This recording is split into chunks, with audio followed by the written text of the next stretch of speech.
Pronti? 1, 2, 3.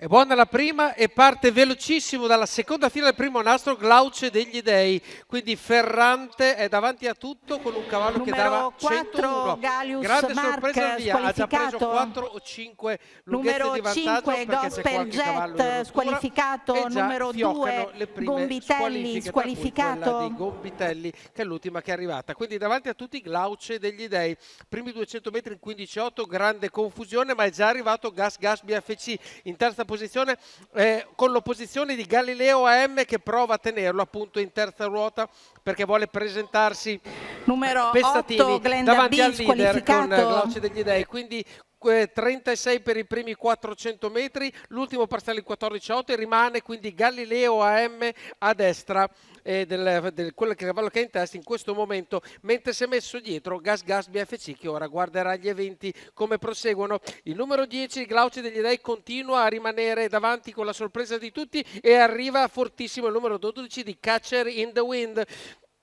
che prova ad affacciarsi al cavallo attualmente in leader, Glauce degli Dei, e rimane a destra. Lentamente prova a diventare più aggressivo, Numero 3 Galileo ma non M sembra squalificato. ottenere il via libera dal numero 10 appunto che è attualmente il leader. Sempre maggiore l'impegno anche visivamente del numero 12 di Catcher in the Rye che prova a sfondare quando siamo davanti alla retta delle tribune. Questo succede proprio quando passiamo davanti al punto finale della retta delle tribune che porta nella penultima curva, quindi Catcher in the Rye è davanti a tutti e si incomincia ad andare. Abbiamo avuto un parziale di 14, 29,6 gli ultimi 400 metri e replichiamo con un 14,9. Catcher in the Rye al comando delle operazioni, Glauce degli Dei continua a rimanere in seconda posizione, prova ad affacciarsi ancora Gas Gas BFC, ma alla sua destra arriva Ginger Gad. Ginger Gad sembra il più intenzionato a avvicinarsi con grande velocità a quello che è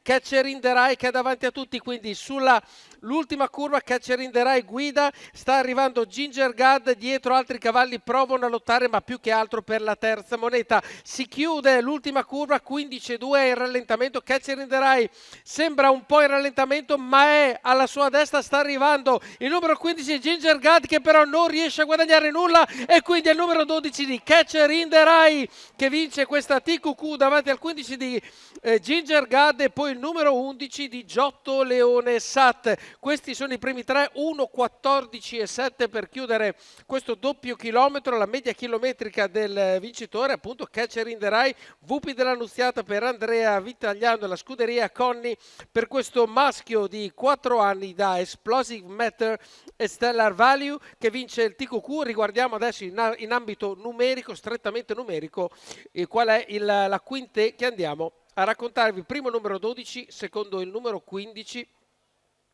terzo posto per il numero 11, al quarto posto la fotografia che vede praticamente uno di fianco all'altro, il numero 10 di Glauce degli Dei e il numero 9 di Gas Gas BFC.